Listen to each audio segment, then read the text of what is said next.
Bathari Durga pada saat mengatakan kepada Bathara Kala bahwasanya yang bisa dimakan tadi adalah para Pandawa, karena Pandawa tadi termasuk golongan orang Sukerto. Akan tetapi untuk memakan si para Pandawa tadi tentunya sangat sulit. Sangat sulit karena Pandawa tentunya sangatlah sakti, dan menurut Bathari Durga karena Pandawa tadi selalu dilindungi oleh para Punakawan menjadi pamomongnya. Nah, menurut si Bathari Durga, jika waktu sekarang pada saat itu untuk membunuh Punakawan tadi merupakan waktu yang tepat, karena Punakawan pada saat itu lagi tidak jangkep, karena salah satu dari Punakawan tadi sedang menjadi pandito di pertapan Kembang Sore, yaitu si Petruk. Nah, maka dari itu Bathara Kala tadi diminta oleh Bathari Durga untuk terlebih dahulu membunuh salah satu Punakawan, yaitu Petruk.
Wilujeng Rayu pemirsa, berjumpa lagi bersama saya Ari Bayu dalam acara obrolan budaya Nusantara.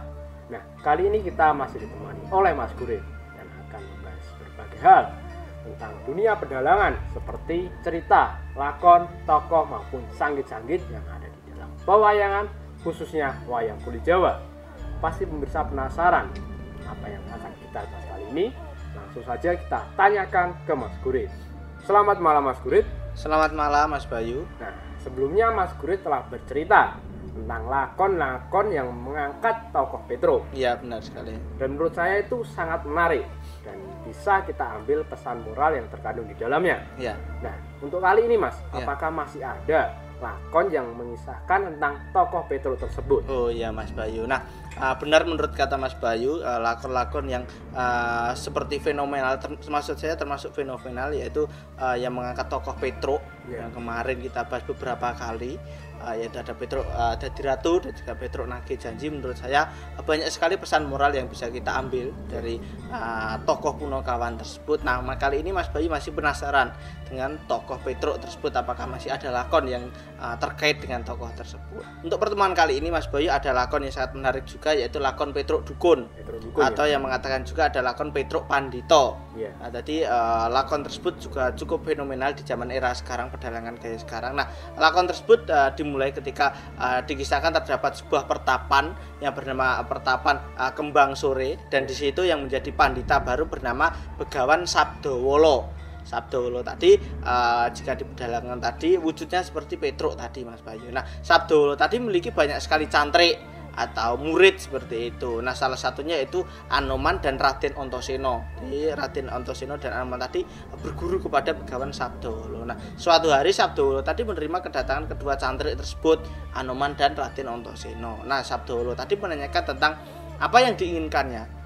Yang diinginkan oleh kedua cantriknya tersebut, mengapa dia mau menjadi murid Sabdawala di pertapan Kembang Sore tersebut. Nah, lalu apa jawaban dari Anoman dan Raden Antasena, Mas? Nah, Anoman pada situ mengatakan jujur bahwasanya dirinya tadi ingin menanyakan tentang suatu hal, yaitu kapan dirinya mati.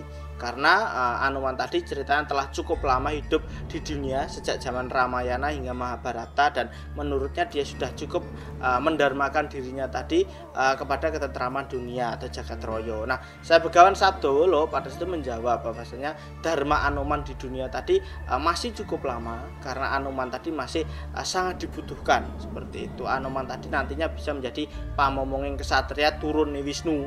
turun keturunan Wisnu. Nah, di situ Anoman merasa lega atas jawaban dari Sabdawala tadi, Mas Bayu. Oh, ternyata menurut Begawan Sabdawala Anoman itu masih sangat dibutuhkan di dunia ya. Ya, seperti itu. Nah, setelah itu bergantian ganti Raden Antasena tadi mengajukan pertanyaan. Nah, di situ Antasena tadi menanyakan tentang suatu hal, yaitu apakah dirinya tadi bisa mendarmakan hidupnya bagi para Pandawa kelak di perang Baratayuda, seperti itu, Mas Bayu. Nah, terus apa jawaban dari Begawan Sabdawala saat itu? Nah, Begawan Sabdawala menjawab bahwasanya Raden Antasena tadi diceritakan tidak bisa ikut di dalam perang Baratayuda, karena jika si Raden Antasena dan juga Raden Antareja dan juga Raden Wisanggeni ini tadi ikut di dalam perang Baratayuda, maka para Kurawa tadi akan kalah semua dalam hitungan menit saja, karena kekuatan dari ketiga orang yaitu Raden Antareja, Wisanggeni dan juga Antareja tadi sangatlah luar biasa, kekuatan dari ketiga orang kesatria itu tadi. Nah,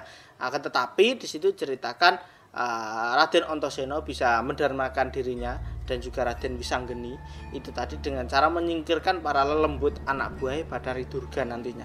Nah, dharmane Antasena seperti itu. Nah, Antasena pun akhirnya merasa lega atas jawaban dari Begawan Sabdawala. Nah, selang pada saat itu datanglah Prabu Baladewa.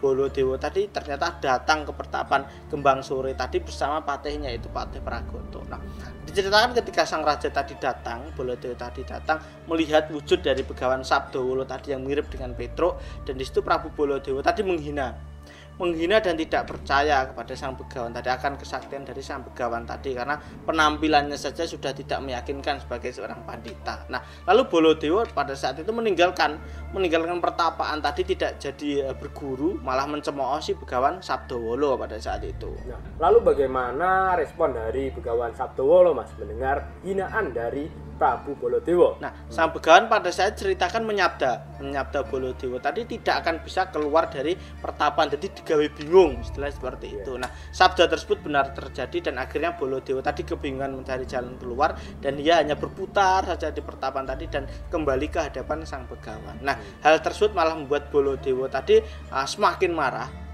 dan mengancam akan membunuh Begawan Sabdawala. Nah, ketika dirinya tadi mengeluarkan senjata untuk membunuh Begawan Sabdawala, di situ sang Begawan tadi mengeluarkan sabdanya juga hingga membuat Raden Baladewa tadi kaku badannya seperti patung.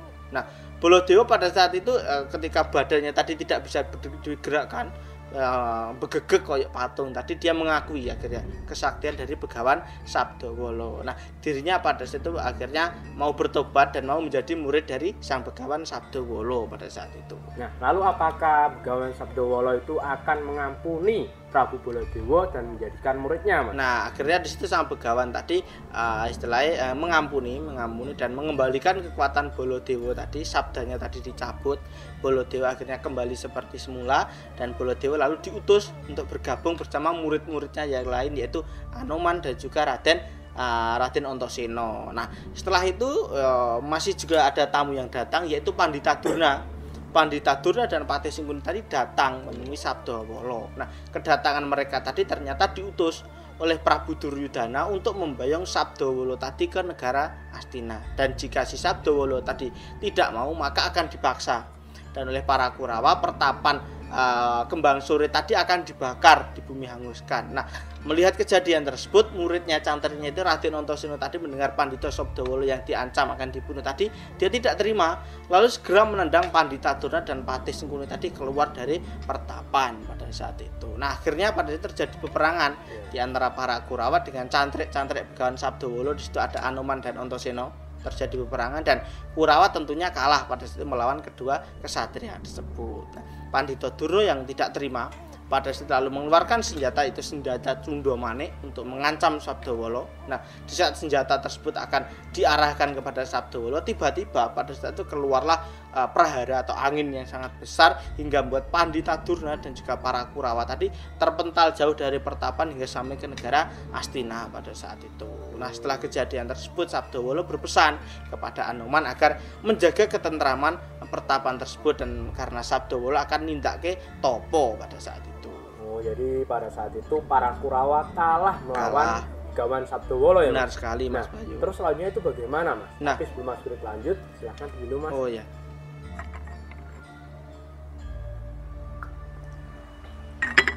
silakan dilanjut Mas. Nah, selanjutnya di tempat lain, di situ di Kahyangan Setro Gondomayit, di Kahyangan Bathari Durga. Nah, suatu hari Bathari Durga tadi sedang bersama anaknya, yaitu Bathara Kala. Nah, dan juga anak buahnya para lelembut di situ. Nah, mereka tadi sedang berdiskusi pada saat itu bersama Bathara Kala tentang nasib yang dialami Bathara Kala. Dia sedih karena disabda oleh Bathara Guru dia tidak bisa makan daging manusia pada umumnya, karena yang bisa dimakan oleh si Bathara Kala termasuk golongan manusia yang kena Sukerto, yang pernah saya bahas orang Sukerto tadi pada saat lakon Murwakala yang pernah kita bahas Mas Bayu. Nah, jika dalam waktu dekat di situ Bathara Kala tadi tidak bisa memakan daging manusia, maka diceritakan Bathara Kala tadi lebih baik mundur menjadi bagian dari para dewa.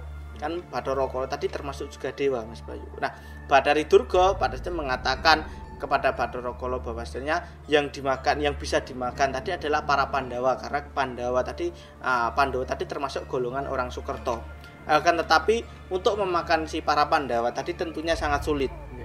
Sangat sulit karena Pandawa tentunya sangatlah sakti, dan menurut Bathari Durga karena Pandawa tadi selalu dilindungi oleh para Punakawan menjadi pamomongnya. Nah, menurut si Bathari Durga, jika waktu sekarang pada saat itu untuk membunuh Punakawan tadi merupakan waktu yang tepat, karena Punakawan pada saat itu lagi tidak jangkep, karena salah satu dari Punakawan tadi sedang menjadi pandito di pertapan Kembang Sore, yaitu si Petruk. Nah, maka dari itu Bathara Kala tadi diminta oleh Bathari Durga untuk terlebih dahulu membunuh salah satu Punakawan, yaitu Petruk tadi yang sedang menjadi pandita di pertapan Kembang Sore. Lalu apakah Bathara Kala mengikuti saran dari Bathari Durga itu Mas? Nah, di situ Bathara Kala pun bersedia untuk membunuh pandita dari Kembang Sore tadi, lalu dia berangkat.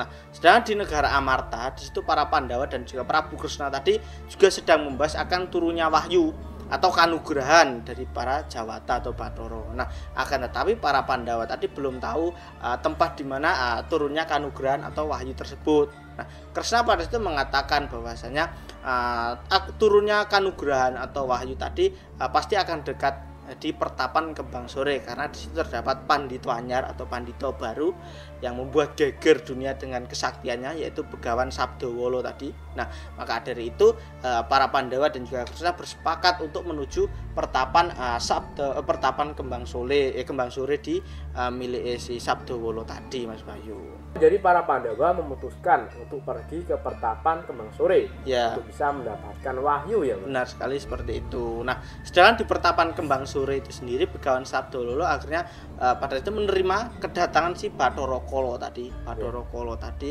datang menghadap si Pandito Sabdawala, dan Bathara Kala mengatakan bahwasanya dia akan memakan si Pandito Sabdawala. Nah, di situ ketika si Sabdawala tadi akan dimakan, tiba-tiba badan dari Bathara Kala tadi tiba-tiba lemas. Tiba-tiba lemas membuat Bathara Kala tadi tidak berdaya, seperti kehilangan kekuatan. Nah, Sabdawala pada saat itu mengatakan dia mengancam akan mengucapkan namanya mantra Caraka Balik. Caraka Balik yang akan membuat Bathara Kala tadi hangus pada saat. Nah, Bathara Kala tentunya ketakutan dan bertobat. Pada saat itu dia lalu minta pamit untuk pergi dan mengurungkan niatnya untuk memakan si Pandito Sabdawala. Nah, selang pada itu datanglah Bathari Durga. Bathari Durga tadi tidak terima, lalu dia mengancam akan membunuh Sabdawala. Nah, di situ ketika Sabdawala akan dibunuh tadi, lalu dia bersemedi. Dan tiba-tiba pada saat itu Bathari Durga kaget bahwasanya raga dari Begawan Sabdawala atau Petruk tadi ternyata dia diayomi oleh Sang Hyang Wenang. Nah, Bathari Durga pada saat itu kaget, dia tercengang bahwasanya Petruk tadi kok bisa diayomi Sang Hyang Wenang. Lalu dia kabur ketakutan karena Sang Hyang Wenang tadi adalah lebih tinggi derajatnya dari para dewa di situ Mas Bayu. Nah, setelah itu datanglah para Pandawa serta Prabu Kresna datang menemui Begawan Sabdawala. Nah, di situ diceritakan para Pandawa tadi berserah diri. Dia berserah diri dan mengatakan mau menjadi murid dari Begawan Sabdawala. Nah, tujuannya karena para Pandawa tadi percaya bahwasanya nantinya lewat Begawan Sabdawala Jawata akan menurunkan kanugrahan kepada si para Pandawa. Nah, tiba-tiba pada saat itu keluarlah seberkas cahaya dari dalam ragani Sabdawala, dan ternyata pada saat itu adalah Sang Hyang Wenang.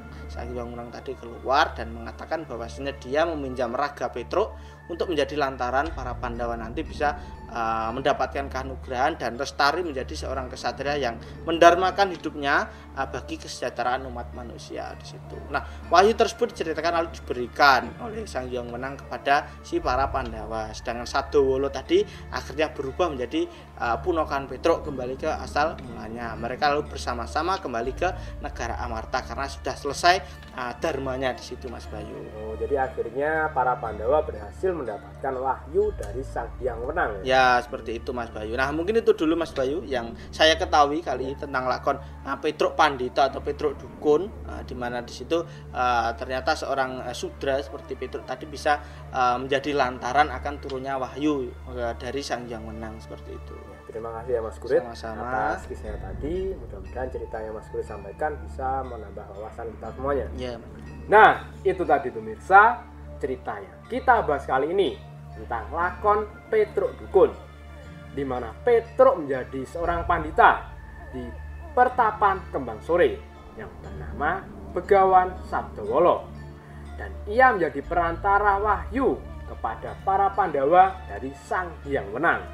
Mudah-mudahan cerita yang kita bahas kali ini bisa menambah pengetahuan kita semuanya tentang pewayangan, khususnya wayang kulit Jawa. Dan apabila ada salah-salah kata, kami mohon maaf. Tetap ikuti video kami selanjutnya hanya di Salam Budaya Nusantara.